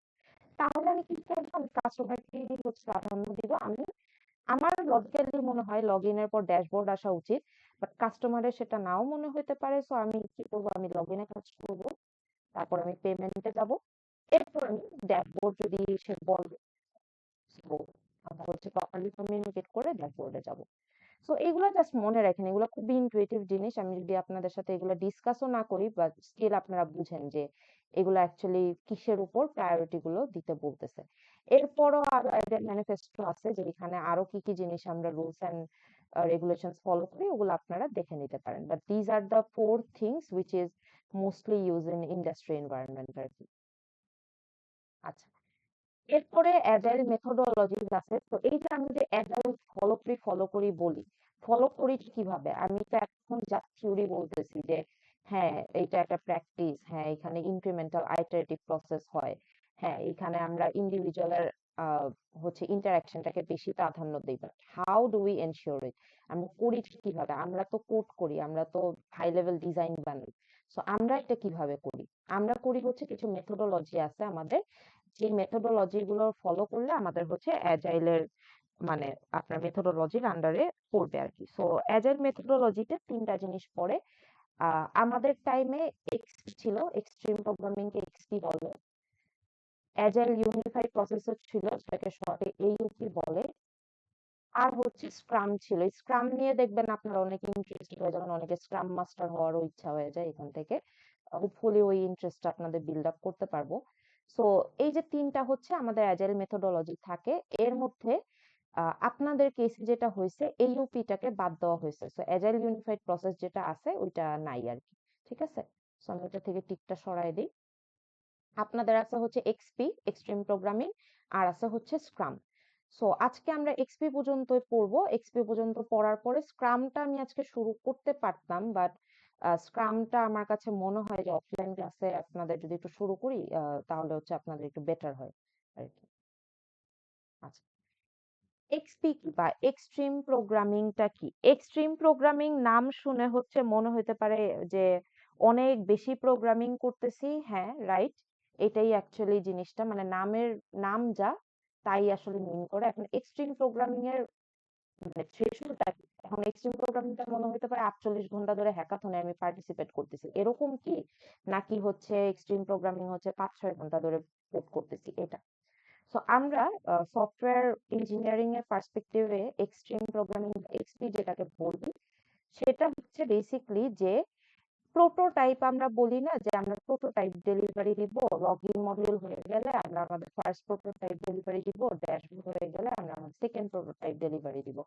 সো এক্সট্রিম প্রোগ্রামিং এ যেটা হয়, আপনি একই দিনে মাল্টিপল প্রোটোটাইপ ডেলিভারি দিতে পারেন। সো নিউ নিউ ভার্সন আপনি একই দিনে বানাতে পারেন। তার মানে ধরেন লগইনের ফার্স্ট প্রোটোটাইপটা আপনি ডেলিভারি দিয়ে দিচ্ছেন, এরপর সে ফিডব্যাক দিল, আবার সেকেন্ড প্রোটোটাইপটা আপনি সেম ডেটেই হচ্ছে ডেলিভারি দিবেন। সো এটাই বেসিক্যালি বলা হচ্ছে এক্সপি পার্সপেক্টিভটা, যে একই দিনে আপনি মাল্টিপল ভার্সন হচ্ছে আপনার ইউজারকে ডেলিভারি দিতে পারেন। এখন এখানে একটা থ্রেশহোল্ড আছে যে আমরা যে ইনক্রিমেন্টেড যে আমরা ডেলিভারি গুলো দেই, যে ইনক্রিমেন্টাল প্রসেস মডেল যে শিখে আসছেন, সো ইনক্রিমেন্ট গুলোকে আমরা ইউজুয়ালি 2 উইকস এর অন্তর অন্তর হচ্ছে ডেলিভারি দেয়। আপনারা যদি খেয়াল করেন আপনাদের স্প্রিন্টের ডেলিভারিটা কিন্তু 7 to 10 ডেজ থাকে। তার মানে হচ্ছে যে আপনারা বেসিক্যালি 1 বা 2 সপ্তাহের মধ্যে হচ্ছে আপনারা ডেলিভারিটা দিচ্ছেন স্প্রিন্টের। সো 2 সপ্তাহ হচ্ছে একটা প্রপার থ্রেশহোল্ড ধরা হয়। এটা যদি আরো লেন্দি সেমিস্টার হইতো তাহলে আমরা দেখতেন যে আপনাদের থেকে যে ইনক্রিমেন্ট বা যে স্প্রিন্টের ডেলিভারি গুলো নিচ্ছে ওগুলা সবগুলো 2 সপ্তাহ করে করে মানে মেনটেন করে আমরা নিচ্ছি। সো এক্সপি তে এটাই হয় যে আপনারা হচ্ছে 2 সপ্তাহ পর পর একটা করে ইনক্রিমেন্ট ইউজারকে ডেলিভারি দিচ্ছেন। আর আরেকটা জিনিস না বললেই না, যে আমরা হচ্ছে টেস্ট গুলোকে বিল্ড করব, এন্ড বিল্ড হচ্ছে আপনার ক্লায়েন্টের অ্যাকসেপ্টেড হবে। খুব সিম্পলি যদি বলি তাহলে হচ্ছে 110.111 এ কোড করতেন আপনারা, রাইট? সো 110.111 এ কোড করার পর আপনাদের একটা ড্রাইভার কোড দেওয়া থাকতো, বা আপনারা দেখতেন একটা ড্রাইভার কোড আপনাদের হচ্ছে ইদার কোড ব্লকে থাকতো বা এই যে 330 করছেন, সো এখানে কি হতো, একটা ড্রাইভার কোড দেওয়া থাকতো। যদি ড্রাইভার কোড ম্যাচ হইতো, ড্রাইভার কোড ম্যাচ হলে বলতেন যে হচ্ছে হ্যাঁ ঠিক আছে আমার কোড। ড্রাইভার কোড না ম্যাচ হলে কোডের মধ্যে ফেরত যেয়ে ডিবাগ করতেন। 110.111 এ কি করতেন, কোড করতেন, ড্রাইভার কোডের আউটপুটের সাথে ম্যাচ হলে বলতেন কোড ঠিক আছে, আর না ম্যাচ হলে কোডের মধ্যে ডিবাগিং করা শুরু করতেন। এক্সাক্ট সেম জিনিসটা, যে আমি যে কোড করতেছি আমার কোডের জন্য যাতে অবশ্যই একটা করে টেস্ট কেস ডিফাইন্ড থাকে, যাতে আমি কোড করে অ্যাটলিস্ট কনফার্ম করতে পারি যে আমার কোডটা ঠিক আছে নাকি না। যদি ঠিক থাকে তাহলে আমার ইউজার অ্যাকসেপ্ট করবে, যদি ঠিক না থাকে তাহলে হচ্ছে ইউজার ফিডব্যাক দিবে। ইউজার ফিডব্যাক দেওয়ার পরে সেই কোডে যে আপনি চেঞ্জেস গুলো করে আপনার ডেলিভারিটা দিবেন। আবার ইউজারের ফিডব্যাকও লাগে না। ধরেন লগইন মডিউল চাইছেন কাজ করতেছে, মানে লগইন মডিউলে আপনি হচ্ছে ইউজার নেম আর হচ্ছে আপনার পাসওয়ার্ড দিয়ে চাইছেন লগইন করে আপনি ড্যাশবোর্ডে রিডিরেক্ট হবে। বাট আপনি ধরেন যে লগইন করলেন ইউজার নেম পাসওয়ার্ড দিয়ে, বাট আপনাকে দেখালো 404 নট ফাউন্ড। তার মানে ওই পরে যে পেজটা সেটাকে খুঁজে পাচ্ছে না, তার মানে কিন্তু আপনার লগইন মডিউলটা কাজ হয় নাই। ঠিক আছে, লগইন মডিউলে ধরেন ইউজারের রিকোয়ারমেন্ট হচ্ছে নাম পাসওয়ার্ডের পর যাতে ড্যাশবোর্ডে রিডিরেক্ট করে। সো লগইন হইলো বাট কোনো ড্যাশবোর্ডে রিডিরেক্ট করলো না, তার মানে হচ্ছে আপনার কোনো হাইপারলিংক রেফারেন্সে ইস্যু আছে। সো আপনি কি করবেন, কোডের ঝামেলা ফিক্স করার জন্য আবার কোডে ফেরত যাবেন, কোডে ফেরত যেয়ে ফিক্স করবেন, আবার টেস্ট কেস রান করবেন। এখন যদি কোনো ড্যাশবোর্ডে আপনার রিডিরেক্ট করে তাহলে বলবেন যে ঠিক আছে আমার এখন আমি হচ্ছে আমার ক্লায়েন্টকে যদি দেই, ক্লায়েন্ট তাহলে সেটা অ্যাকসেপ্ট করবে। সো এগুলো আপনারা আসলে ছোটবেলা থেকেই করে আসতেছেন, কখনো হচ্ছে এইভাবে আর কি কোনো প্র্যাকটিসের আন্ডারে আর কি পড়েননি। আচ্ছা, 6P ওয়ার্কফ্লোর একটা হচ্ছে আপনার লাইফ সাইকেল আছে। তো লাইফ সাইকেলটাও হচ্ছে আমাদের এসডিএলসির সাথেই মিলে। দেখেন যে select user stories for this release, break down stories to task, plan release, develop, integrate test software, release software, evaluate system. পুরা দেখেন এসডিএলসি লাইফ সাইকেল কিভাবে। Select user stories for this release, user stories বলতে বোঝায় হচ্ছে কোন মডিউলে কাজ করবে। ধরেন লগইন মডিউলে ফার্স্ট এসে সে কাজ করবে, সে ফার্স্ট রিকোয়ারমেন্ট দিছে লগইন মডিউলে কাজ করেন। এখন লগইন মডিউল আপনি সিলেক্ট করলেন, তারপর গেলেন। লগইন মডিউলের ভিতর তো অনেক ছোট ছোট জিনিস থাকে, যে নাম দিয়ে লগইন করবেন কোনো ডোমেইন। ধরেন আপনার রিকোয়ারমেন্ট হচ্ছে আপনি কিছু ছাড়া আপনার সিস্টেমে লগইন করা যাবে না, সো জাস্ট ভেরিফিকেশন মানে ডোমেইন চেকের কোনো একটা বিষয় আপনার আছে। তার মানে আপনি লগইন মডিউলের ভিতরে কি করলেন, একটু ব্রেকডাউন করা শুরু করলেন যে এখানে আসলে @g.bracu.ac.bd ডোমেইনটা যদি না থাকে তাহলে আমাকে লগইন করতে দিবে না। আবার কি হতে পারে যে কেউ আপনার হচ্ছে ইমেল দিয়েও লগইন করতে পারে, কেউ আবার ফোন নাম্বার দিয়ে লগইন করতে পারে। সো আপনি এখন ব্রেকডাউন করা শুরু করছেন যে আপনার লগইন মডিউলটার ভিতরে কি কি থাকবে, ঠিক আছে। এরপর আপনি প্ল্যান রিলিজ করবেন। প্ল্যান রিলিজ বলতে বোঝাচ্ছে হচ্ছে আপনি একটা হাই লেভেল ডায়াগ্রাম বানাবেন। হাই লেভেল ডায়াগ্রাম ধরেন ইআর বা ইআর বানাইলেন, বানায় হচ্ছে বা স্কেমা বানাইলেন, স্কেমা বানায় হচ্ছে আপনি দেখাইলেন যে দেখেন তো আমি যেভাবে ডিজাইন করছি বা আমি যেভাবে ভিজুয়ালাইজ করছি এটা কি ঠিক আছে নাকি না, নাকি আপনার কোনো চেঞ্জেস আছে। যেহেতু এটা একটা ইভলিউশনারি প্রসেস মডেলের আন্ডারে পড়ে, অ্যাজাইল হচ্ছে ইভলিউশনারি প্রসেস মডেল, ইনক্রিমেন্টাল আর আইটারেটিভ এর আন্ডারে কিছু প্র্যাকটিসেস। সো ওইটারই একটা মেথোডোলজি টেক্সট। সো এখানে কিন্তু আমার ফিডব্যাকটা নেওয়া যাবে। সো আপনি কি এখান থেকে চাইলেই ব্যাক করতে পারবেন, কোনো প্রবলেম থাকলে আপনি ব্যাক করতে পারবেন। সো প্ল্যান রিলিজে গেলেন আপনি, এখন হচ্ছে যদি ইউজার অ্যাকসেপ্ট করে তাহলে তো ফাইন, তাহলে আপনি নেক্সট টাইম যাবেন। এখানে যে জিনিসগুলো লেখা আছে সেটা হচ্ছে কোড। সো মডিউলের ইন্ডিভিজুয়াল কোডিং, এই জিনিসটা একটু দেখেন, মানে এটা একসাথে লেখা হয়েছে। So each individual module coding সেটা আপনি করবেন। আপনি প্রত্যেকটা মডিউলকে জোড়া লাগাবেন, ধরেন লগইন এর পর ড্যাশবোর্ডের কাজও আপনি করবেন। সো ড্যাশবোর্ড মডিউলটাকেও আপনি জোড়া লাগাবেন এই জায়গায়।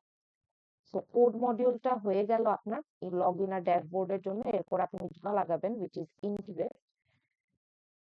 তার মানে জোড়া লাগানো দেখবেন কাজ করছে নাকি, লগইন এর পরে ড্যাশবোর্ডটা একসাথে কাজ করতেছে নাকি। সো ইন্টিগ্রেট করলেন। এরপরে আমরা ইউজুয়ালি দেখি যে টেস্ট কেসটা একটা আলাদা ডোমেইনে দেখায় বা একটা আলাদা বক্সে দেখায়, বাট এখানে টেস্টটা এখানেই দেখাইছে। সো টেস্ট কেস আপনি ডিজাইন করবেন যে আপনার যে লগইনটা কাজ করতেছে নাকি এটার জন্য একটা টেস্ট কেস ডিজাইন করলেন, আপনার ড্যাশবোর্ড কাজ করতেছে নাকি সেটার জন্য টেস্ট কেস ডিজাইন করলেন, আপনার লগইন আর ড্যাশবোর্ড একসাথে কাজ করতেছে নাকি সেটা আপনি টেস্ট কেস ডিজাইন করে চেক করে দেখলেন।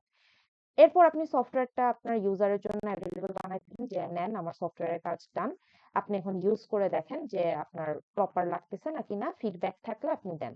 সো সফটওয়্যার রিলিজ করলেন, এর ফিডব্যাকটা কোথায় দিবেন, ফিডব্যাক দিবে ইভালুয়েট সিস্টেমে। সো আপনার সফটওয়্যার ডিপ্লয় হয়ে গেল।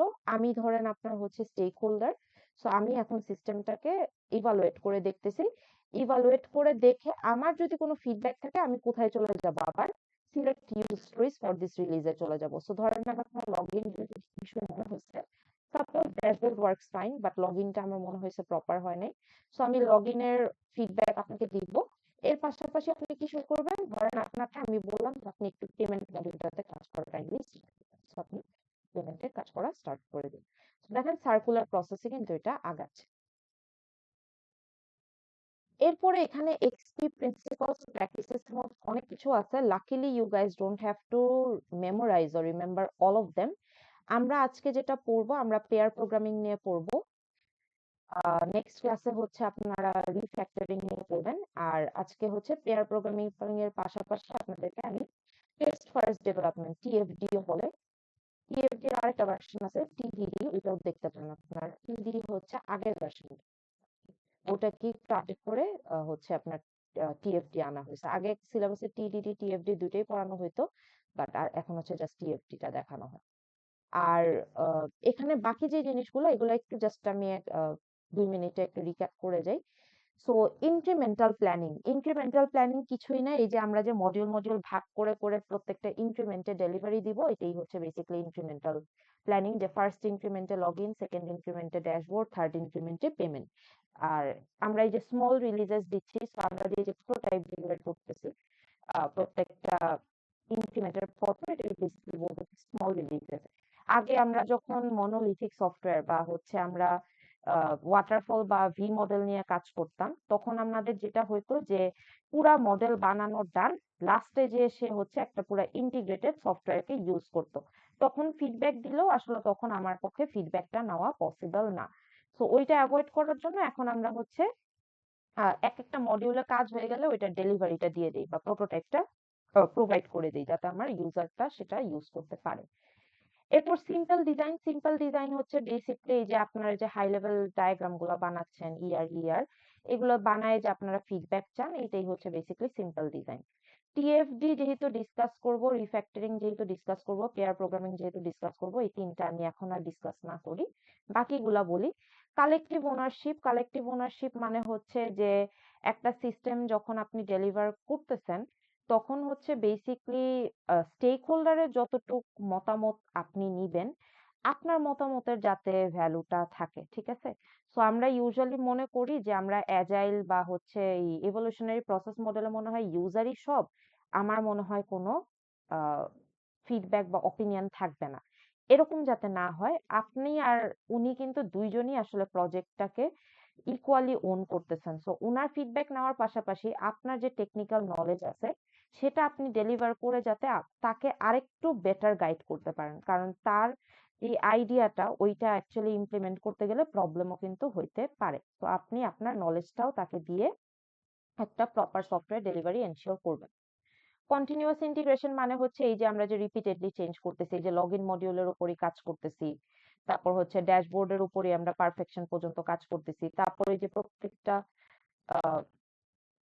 ইনক্রিমেন্টের কাজ হয়ে যাওয়ার পর যে আমরা দেখতেছি যে লগইন আর ড্যাশবোর্ড একসাথে কাজ করে নাকি, বা লগইন ড্যাশবোর্ড পেমেন্ট একসাথে কাজ করে নাকি, এই জিনিসটা যে আমরা চেক করে দেখতেছি টেস্ট কেস ডেভেলপ করে, এটাই হচ্ছে কন্টিনিউয়াস ইন্টিগ্রেশন। সাস্টেইনেবল ডেভেলপমেন্ট, এটা নিয়ে আসলে কিছু বলার নাই, কারণ হচ্ছে যে আপনার এই যে আপনি ডেলিভারি দিয়ে যে একটা ওয়ার্কেবল সফটওয়্যার দিচ্ছেন, এটা কিন্তু লং রানে সাস্টেইন করতেছে, রাদার দেন আমরা সিকোয়েন্সিয়াল মডেলে যেটা পড়ে আসছিলাম, ওটাই কাজ না করলে নাই, ওটাই কাজ না করলে কোনো ব্যাক যাওয়ার কোনো উপায় নেই। আর অনসাইট কাস্টমার মানে হচ্ছে এই যে প্রত্যেকটা টাইমে আপনি যে কাস্টমারের সাথে বসে ডিসকাস করতেছেন বা কাস্টমারের ফিডব্যাক গুলা নিচ্ছেন, বা একই দিনে যে কাস্টমারকে এক্সপিতে আপনি বারবার হচ্ছে যে ডেলিভারি দিচ্ছেন, এটার জন্য অনেক সময় কাস্টমারের ফিজিক্যাল প্রেজেন্সও দরকার হয়। এটা এখন আজকাল আমরা জুম মিটের হচ্ছে যুগ, সো জুম মিটেও আপনি সেই কাস্টমারকে রেখেই চেঞ্জেস গুলো আপনি চাইলে করতে পারেন। আচ্ছা, পেয়ার প্রোগ্রামিং এর আগে জিজ্ঞেস করি, হ্যান্ড রেজ করেন, আপনারা তো অ্যানসেন জাপান, হ্যান্ড রেজ করেন জাস্ট। পেয়ার প্রোগ্রামিং কি আপনারা করছেন কখনো, একটু বলেন তো। প্রোগ্রামিং কন্টেস্টে পার্টিসিপেট করছেন বা 220 221 এ পেয়ার প্রোগ্রামিং করে আসছেন, এমন কারা আছেন, একটু হ্যান্ড রেজ করেন তো, যারা আগে এই পেয়ার প্রোগ্রামিং এর কনসেপ্টের সাথে পরিচিত বা করে আসছেন, একটু হ্যান্ড রেজ করেন জাস্ট। আমি জাস্ট একটা আইডিয়া রাখতে চাই যে আপনাদের এই ক্লাসে পেয়ার প্রোগ্রামিং নিয়ে কাদের ধরেন একটু প্রিভিয়াস নলেজ আছে। কেউ করেন নাই এখানে? তে আসার আগে কেউ কখনো আইসিপিসি তে পার্টিসিপেট করেন নাই, বা হচ্ছে কেউ কখনো 220 221 এ পেয়ার প্রোগ্রামিং করেন নাই? আচ্ছা, চিজ বিয়ার্ড, ওকে। আমি আমার পেয়ার প্রোগ্রামিং এর হ্যাঁ, চেক করতে সমস্যা নেই। So, আমার আসলে পেয়ার প্রোগ্রামিং করা লাগছিল, এই কারণে একটু সারপ্রাইজিং লাগছে। সো ২ পার্সপেক্টিভে করা লাগছে। একটা হচ্ছে প্রোগ্রামিং কনটেস্টে পার্টিসিপেট করার সময়ও করা লাগছে। অ্যান্ড হচ্ছে আপনার ওই বেসিক্যালি যখন আমি 220 করি, সো আমার হচ্ছে ডেটা স্ট্রাকচারস কোর্সটা করা হয় বেসিক্যালি আপনার কোভিড এর আগে। সো এরপরই আসলে অনলাইনে শিফট হয়ে যায় ব্যাক। তো ওই সময় একটা আমাদের যে ল্যাব ছিল ডেটা স্ট্রাকচারস এর, তো ওই ল্যাবে যেটা হইতো যে আমাদেরকে যখন ক্লাসের টাস্ক গুলো বুঝাইতো বা কিছু টাস্ক করতে দিত, তখন হচ্ছে আমাদেরকে দুইজনের করে একটা টিম বানায় দিত। সো প্রত্যেক ল্যাবে ধরেন ফার্স্ট ল্যাবে আমাকে যে টিমটা বানায় দিছে বা আমাকে যার সাথে পেয়ার করে দিছে তার সাথে হচ্ছে আমাকে পুরাটা সেমিস্টার হচ্ছে আগাইতে হবে। এখন পেয়ার প্রোগ্রামিং এ যেই জিনিসটা হয় সেটা হচ্ছে দুইটা মানুষ একসাথে একই প্রবলেম নিয়ে হচ্ছে ডিল করে। ধরেন একটা টাস্ক আপনাকে দিলাম, আমি খুবই সিম্পল টাস্ক দিই যাতে ওভারওয়েলমিং না হয়ে যায়। তো ধরেন হাইয়েস্ট নাম্বার বের করে একটা টাস্ক দিছি, ভেরি সিম্পল টাস্ক, এটা একাই করা যায়, এটা করতে দুইটা মানুষ লাগে না, আপনাদের দিলে আপনাদের 5-6 মিনিট লাগবে এটা ফিগার আউট করতে। 10টা নাম্বার আছে, 10টা নাম্বার থেকে আপনাকে হাইয়েস্ট নাম্বারটা আমি সিলেক্ট করতে দিচ্ছি। ধরেন একটা এত নিশ একটা টাস্ক, তো এটার জন্য আপনাকে দুইটা মানুষ হচ্ছে একই টাস্কের উপর কাজ করবে। তো পেয়ার প্রোগ্রামিং এ যেটা হয়, পেয়ার প্রোগ্রামিং এর প্র্যাকটিস রাখাটা ভালো, ইন্ডাস্ট্রি লেভেলে পেয়ার প্রোগ্রামিং করা হয়। সো পেয়ার প্রোগ্রামিং এ দুইটা মানুষকে একই টাস্ক হচ্ছে তারা শেয়ার করে, তারা হচ্ছে একই টাস্কে করে।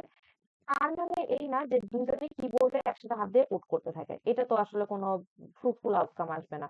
দুইজন একসাথে কিভাবে কোড করবে, একটা ডিভাইস একটা টাস্ক একই লজিক, তো দুইজন একসাথে কোড করবে না। কোডটা কিভাবে হয় পেয়ার প্রোগ্রামিং এ, একজন হচ্ছে অবজারভার থাকে, একজন হচ্ছে ন্যাভিগেটর। তো ধরেন আমার এক্সাম্পল যদি দেই, ধরেন আমি একটা টাস্ক করতেছি, আমি হচ্ছে এ, আমার সাথে পেয়ার করে দিছে ধরেন বি নামক কোন একটা মানুষের সাথে।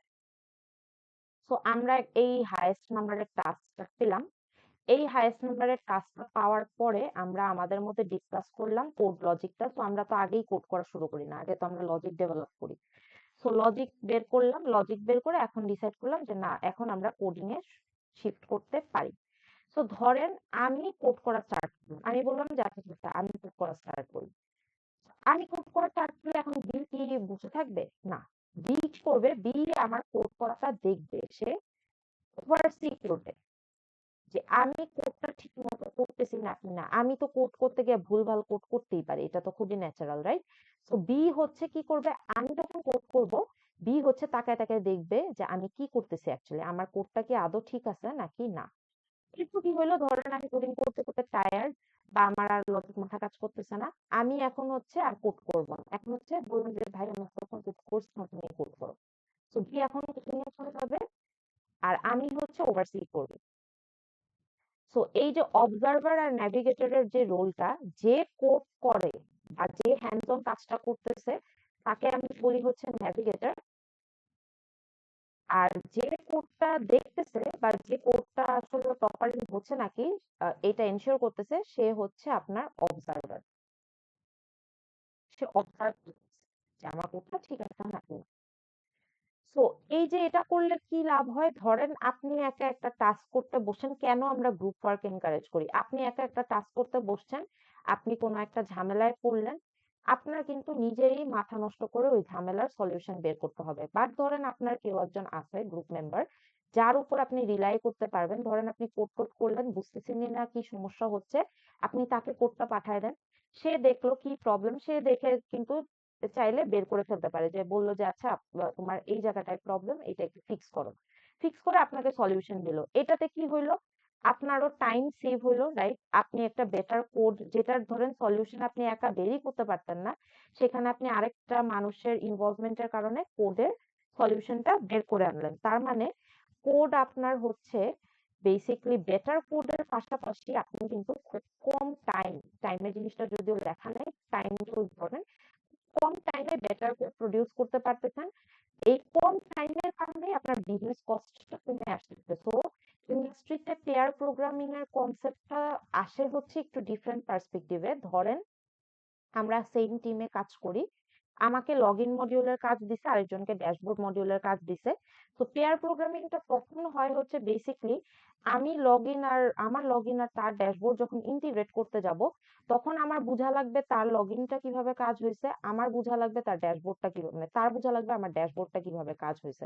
তো আমরা যদি নিজেদের কোড নিজেরা না বুঝি, আমরা কিন্তু ইন্টিগ্রেট করতে পারবো না, তখন আসলে পেয়ার প্রোগ্রামিং এর কনসেপ্ট আসে। বাট এই পার্সপেক্টিভে হচ্ছে বেসিক্যালি একই টাস্ক, অ্যান্ড আপনারা দুইজন একই টাস্কের মধ্যে কাজ করতেছেন। একবার আপনি কোড করবেন, আরেকজন দেখবে।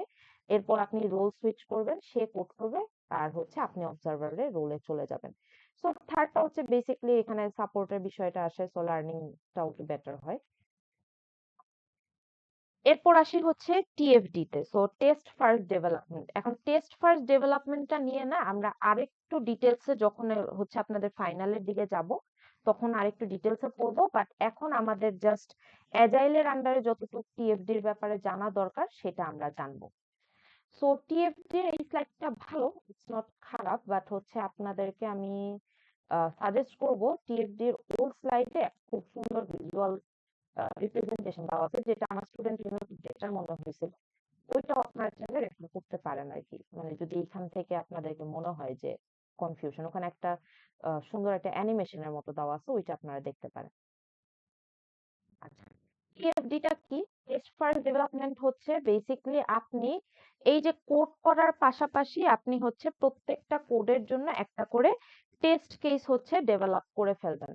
সো ধরেন আপনি একটা জায়গায় হচ্ছে চেক করতেছেন, আমি একটু কোডের ব্লকটি লিখি তাহলে বুঝতে সুবিধা। ধরেন অ্যাসার্ট ব্লক দিলেন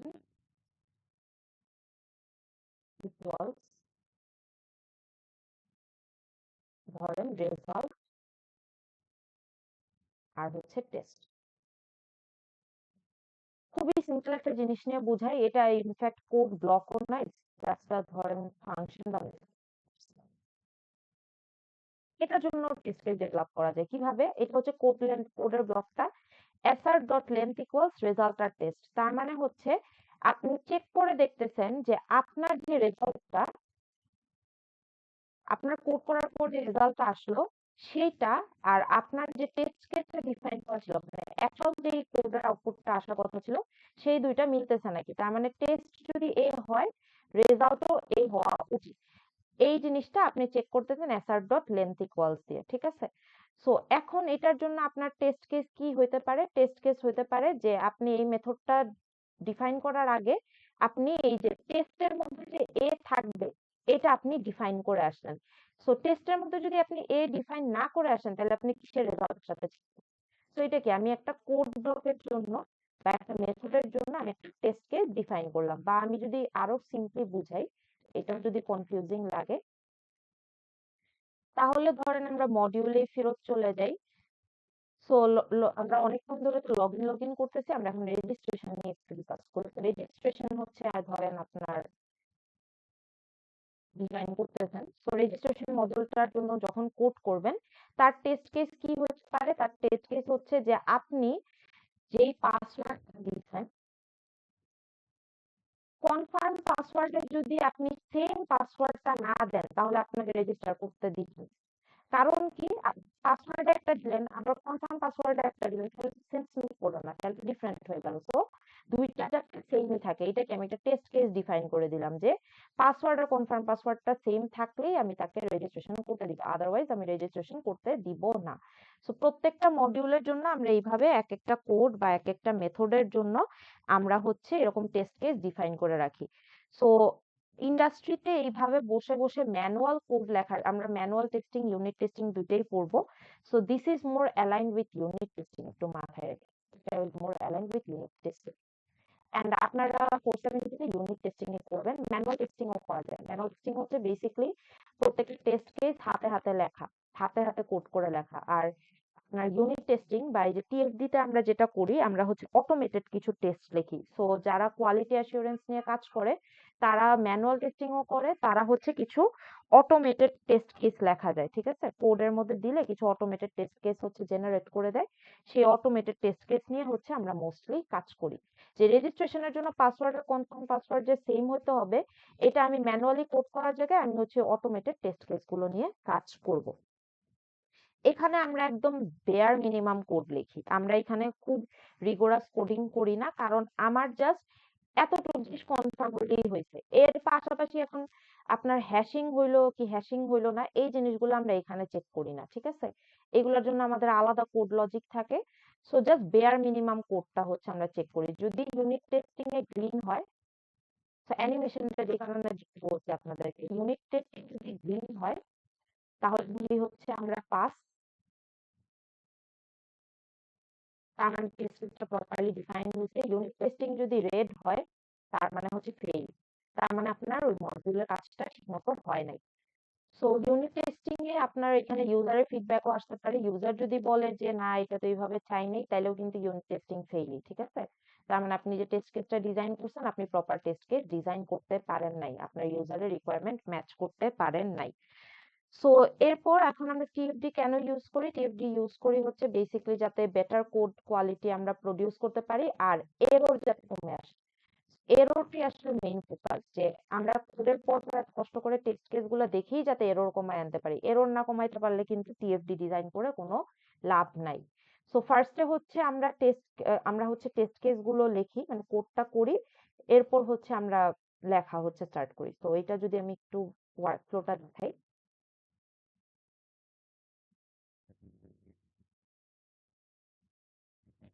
সো যখন আপনারা টেস্ট ফার্স্ট ডেভেলপমেন্ট করেন তখন হচ্ছে আপনারা আগে টেস্ট কেস গুলো ডিফাইন করে নেন।